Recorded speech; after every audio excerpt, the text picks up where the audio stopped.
En 2017 de repente mi prima desaparece y a los días nos damos cuenta que ha sido captada por un grupo de corte esotérico y mi prima fue durante 1 año y medio aleccionada. Después de esas navidades del 2017, cuando desaparece, nos damos cuenta que ha viajado hasta Perú y ha dado ese paso y pertenece a un grupo sectario. Hola amigos y amigas, ¿qué tal? Estoy muy contento hoy porque voy a encontrarme con Noelia Bru, persona que la considero una amiga y que hace muchísimo tiempo que no la veo porque vivimos en ciudades diferentes. Y eso que hemos estado trabajando en muchos proyectos juntos. Por ejemplo, ahora justo en unos meses vamos a publicar un libro donde ella sale como personaje y además también me ha ayudado a corregirlo, donde me he tomado la molestia de definir lo que para mí es una secta a partir de todo lo que he aprendido estos últimos años. Grupo totalitario que utiliza la fe, la vulnerabilidad o el sufrimiento de las personas para manipularlas psicológicamente, captar nuevos miembros y mantenerlas dentro del grupo mediante el abuso psicológico. Ahora estamos acabando de corregir el libro, pero bueno, ven Marc que Noelia ya ha llegado aquí a la estación. Vale. Hola, ¿qué tal? ¿Cuánto tiempo? ¿Cómo va todo? Bueno, ahí vamos. Cuando empecé a interesarme por el mundo de las sectas, una de las primeras personas que conocí fue Noelia Bru. Noelia es prima de Patricia Aguilar, una chica que fue captada por una secta, y tras luchar por sacarla de ahí, hoy está al frente de AFISE, la Asociación de Apoyo a Afectados e Información sobre Sectas, que acompaña a exmiembros y familias de personas atrapadas en grupos coercitivos. ¿Cómo va la asociación? Pues empezamos a funcionar poco a poco. Con el tiempo se ha convertido en una referente, y también en una aliada inesperada. De hecho, incluso me ha sacado de algún buen lío, como el día en el que me pillaron infiltrado en una secta. A ver. Estaba dentro, Sí. ha venido un chico calvo Sí. y me ha dicho eso, que me conocía y tal, que sabía lo que estaba haciendo. Y es el móvil. Entonces le he dicho, no te voy a enseñar el móvil y además que estoy haciendo. Y bueno, ya he empezado a ver el móvil y he salido corriendo con el móvil. La primera vez que me he quitado la botella de agua. Hostias. Lo que quiera, que la puerta está cerrada.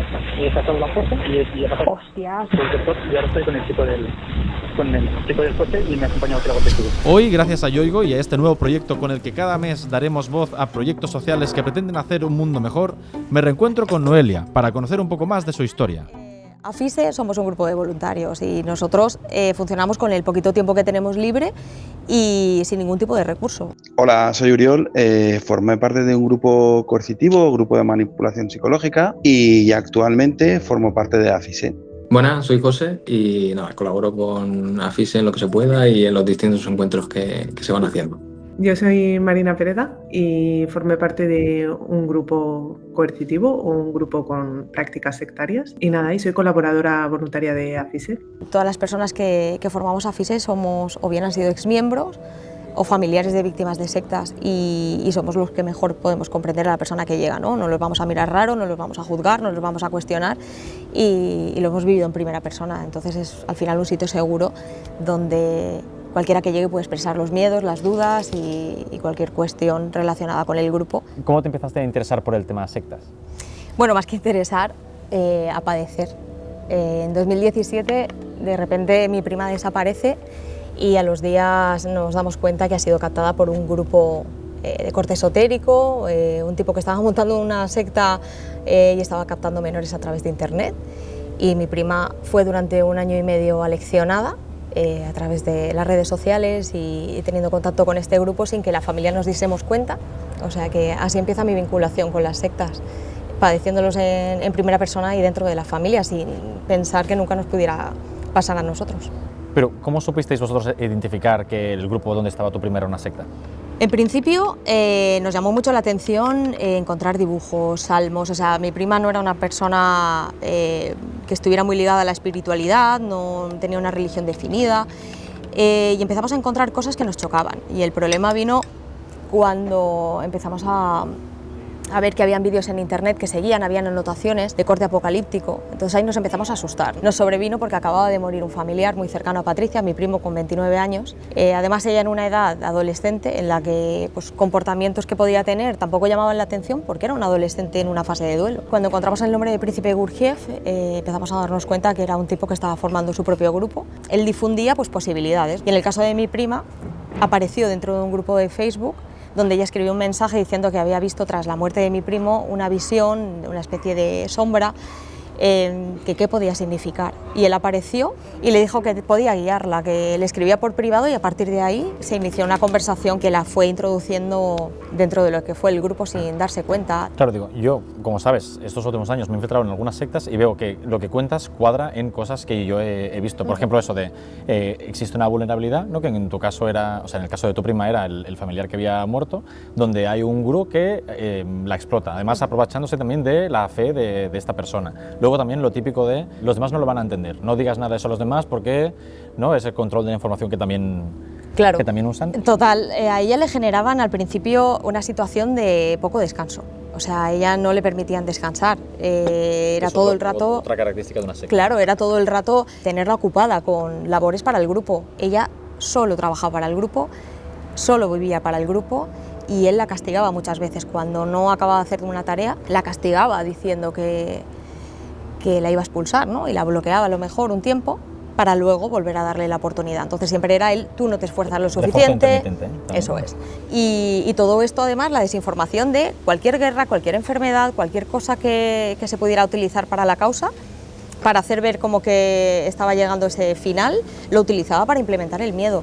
Y al final mi prima cambió muchos comportamientos, no descansaba bien, no comía bien, fueron muchísimas las cosas que utilizó, esa desinformación para implementar el miedo y que ella se sintiera presionada y tuviese ese deber de avanzar, ayudarle a avanzar en esa labor que él tenía. Por regla general, por lo que he ido viendo, siempre hay como una fecha límite en la que en un caso, sobre todo religioso, pues eso, se acerca el fin del mundo, pero sí, en el rollo ese New Age está el tema de, no, es que se acerca un mundo mejor, en el que para acceder a este mundo mejor tienes que hacer lo que yo te diga. Claro, en el caso de mi prima, por ejemplo, se marcaba la fecha del fin del mundo. Y lo he visto en muchos, sí, con día concreto, y además lo marcaban algunas cosas que tenían que pasar, ¿no? Pues bueno, la guerra de Ucrania es una fecha clave para muchos grupos, como, mira, van a haber guerras, van a haber enfermedades, la pandemia, o sea, lo van amoldando todo al discurso, dependiendo del tipo de grupo. En el caso, por ejemplo, de corte esotérico, que fue lo que vivió mi familia, cuando no pasaba, siempre había, la culpa era de alguien, pero nunca era del líder. Claro, hasta una cosa es el discurso, ¿no? Es el discurso del líder, es no puedes hablar con tu familia y tal, porque claro, si no por tu culpa van a morir en ese apocalipsis o lo que sea, o el argumento que tengan, y la otra parte es que todo discurso ese lo dice porque no quiere que hablen con su familia, porque si no le van a decir, oye, cuidado que te están manipulando. Basta que tú, alguien te dé una solución a un problema que tengas para poder entrar a un lugar donde, como haya alguien que haya creado ese lugar y que tenga esa excusa perfecta para que tú entres, bajes la guardia, tengas ese entorno donde perteneces a un grupo, te lo pasas bien y los demás empiezan a criticarlo y tú empiezas a defenderlo porque, pues son mis amigos, me tratan bien, no hay peligro, no sabes de lo que hablas, y al final lo que haces es ir haciendo que vaya cada vez más con esa persona, ¿no? Y defendiendo más a esa persona y haciéndolo con ese secreto, los demás no nos van a entender. Pues ese contexto es el que es de una secta al final destructiva y peligrosa, ¿no? Nosotros, de todos modos, nos gusta llamarlos grupos coercitivos, porque al final lo que se produce es esa coerción donde te acaban arrastrando a través de esas técnicas y acaban, bueno, hay personas que lo pasan mal de forma directa, pero que al final las familias también lo vivimos y lo sufrimos. En el caso de mi familia se rompió directamente, se rompió la familia. Claro, es una secta, por lo que entiendo, muchas veces no hace falta que sea un grupo de ese tipo y religioso y tal, sino también puede ser una relación tóxica de pareja o un psicólogo abusivo, ¿no?, que te empieza a manipular poco a poco para abusar de ti. Sectas han existido siempre y siempre existirán. El problema viene cuando esas creencias, esa ideología son utilizadas para abusar de la persona que ha entrado y hacerlo de una forma tan sutil que te conviertan dependiente del grupo y que al final ese líder emplee esas técnicas de persuasión coercitiva, ese aislamiento, esa desinformación y todo tipo de abusos que al final te llevan a tener un miedo a que fuera, hay sectas que fuera del grupo directamente tienes una muerte social. Entonces, esa dependencia emocional, que al final los grupos entran por la emoción y no por la razón, es lo que hace que se defina lo que es una secta destructiva, que es donde está la palabra en la que hay que fijarse.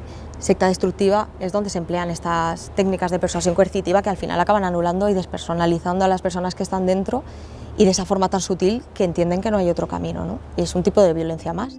La historia personal siempre es el detonante para crear ese tipo de iniciativas. Y después de oírla, quiero entender mejor qué están haciendo desde AFISE para ayudar a las víctimas y familias de estos grupos. Bueno, pues lo que hacemos es de manera voluntaria, porque todos somos colaboradores y en la medida de nuestro tiempo y capacidades damos asesoramiento a personas que han estado o están vinculadas a un grupo coercitivo y necesitan pues ayuda o recursos para salir adelante, y también a familiares, ¿no? Pues que temen o sospechan que algún familiar puede estar siendo captado por un grupo o que, bueno, necesitan algo de información sobre cómo proceder en estos casos. Colaboramos también con algunos psicólogos especializados y tratamos pues de facilitar todo lo que nos hubiera gustado a nosotros tener en su momento. ¿Tú por qué decidiste fundar AFISE? Pues tras la experiencia personal necesité un tiempo para recuperarme. Al final, para poder ayudar, yo tenía que estar bien. Y yo fui colaborando con otras asociaciones y profesionales y aportando un poco pues, el conocimiento que me había dado la experiencia, hasta que entendí que crear un espacio donde las personas que estuvieran sufriendo ahora la problemática pudieran llegar y, como te decía, pudieran tener la información, pudieran tener ese acompañamiento y darme cuenta que para mí fue muy valioso conocer a alguien que había pasado por esto, y fue poniéndome en contacto con estas profesionales, con otras personas que habían pasado por lo mismo. Aprendí cómo funciona, me ayudó muchísimo a entender cómo funcionaba la problemática y sobre todo conocer a personas que habían pasado por grupos, personas que lo estaban viviendo como familiares. Hay muchas personas que todavía no han solucionado su problema. Unir todas estas visiones era fundamental. Esto no se puede estudiar en ningún lado. Si lo vives, ya te cambia la forma de ver las cosas para toda la vida. Y juntar a estas personas fue un poco pues, la idea de AFISE, el decir, vamos a juntar experiencias y a intentar que sirvan, y sobre todo que las personas que lleguen de nuevas no tengan que depender de una casualidad para encontrar a alguien que les ayude. Entiendo que lo que vosotros hacéis con AFISE precisamente es este hilo que une a la persona que está en la secta con la familia y con los amigos, que no se rompa, ¿no? Es más fácil sacar a alguien que ha vivido fuera, digamos, un tiempo, ha conocido esta parte de dentro, pero este tipo de abusos al final, cuando no llega ese fin del mundo, no llegan a esa meta que te habían prometido, bueno, ahí está esa posibilidad de tener un ancla con el exterior, y por eso es tan importante, si existe esa posibilidad, mantener un hilo que te una a alguien que esté fuera para poder volver a acudir. Cuando la gente llega a AFISE, preguntan, ¿no? ¿Cómo pueden entender y cómo pueden reconocer si lo que les está pasando puede estar relacionado con esta problemática? Y a partir de ahí intentamos, lo primero, escucharles, acompañarles, apoyarles. Vamos a intentar que entiendas qué es lo que está sucediendo y qué cosas puedes hacer para reducir daños en ese minuto uno. Y a partir de ahí no sabemos lo que hay que hacer, pero sí sabemos qué es lo que no hay que hacer para empeorar las cosas, ¿no? Entonces intentamos poner en contacto con otros profesionales y facilitarles un poco más el camino, o por lo menos que se sientan un poco menos solos. Has dicho varias veces lo de lo que no hay que hacer. ¿Qué es, por curiosidad? Pues confrontar, lo primero. Sí, cuando te das cuenta que tienes el problema de que han captado, por ejemplo, a un familiar y todavía hay un hilo de comunicación, el intentar confrontar, convencerle, que razone, esto al final lo que alejas a la persona muchísimo. Y sobre todo, siempre intentamos minimizar los daños, que no haya esa confrontación, que la persona pueda estar un poco más tranquila cuando llega, un poco más arropada, y que pueda llegar a ese punto como familiar de llegar a un profesional experto con el máximo de posibilidades posibles. Entonces hay que entender que es un problema que bueno, en un principio uno puede tener más oportunidades dependiendo de lo que haya encima de la mesa, pero por eso es importante tener claro qué está pasando, entenderlo, no precipitarse, asumir que los tiempos van a ser lentos, pero tener esas herramientas y poder contactar con profesionales. Claro, yo entiendo que conocer ya cuáles son esas técnicas de persuasión coercitiva que decías hace que las puedas identificar en tu entorno si pasa o si las están intentando usar contigo. Claro, y todos deberíamos de estar más concienciados, ¿no? Debería haber mucha más prevención y explicar y fomentar el pensamiento crítico para, aparte de poder detectar, uno mismo poder protegerse. Entonces aprender un poco esas señales, ¿no? Esos cambios de comportamiento, si de repente le empieza a gustar algo de una forma muy radical y lo defiende de una forma muy radical, incluso a veces hay ese secretismo. Y si lo hay, pues el entender que está pasando algo que no va bien, ¿no?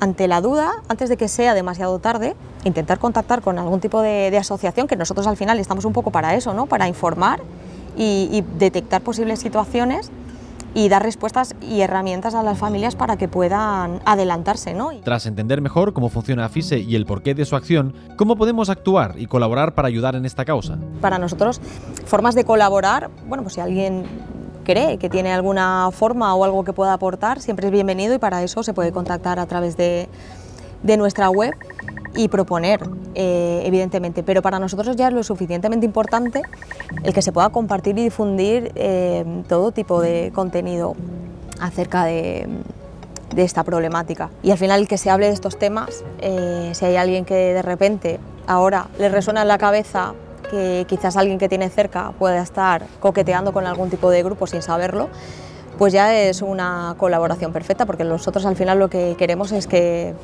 este tipo de problemática no se difunda más, que se conozca y sobre todo pues, contactar con asociaciones como la nuestra o con algún profesional especializado que le pueda echar una mano si esto al final es así. Hasta aquí el capítulo de hoy. Esperamos que ahora os sea más fácil detectar si alguien de vuestro entorno o vosotros mismos estáis siendo captados por un grupo de persuasión coercitiva. Y recordad que difundir ya es ayudar y que en la web de Pienso Luego Actúo tenéis muchísimas más iniciativas. Hasta la próxima.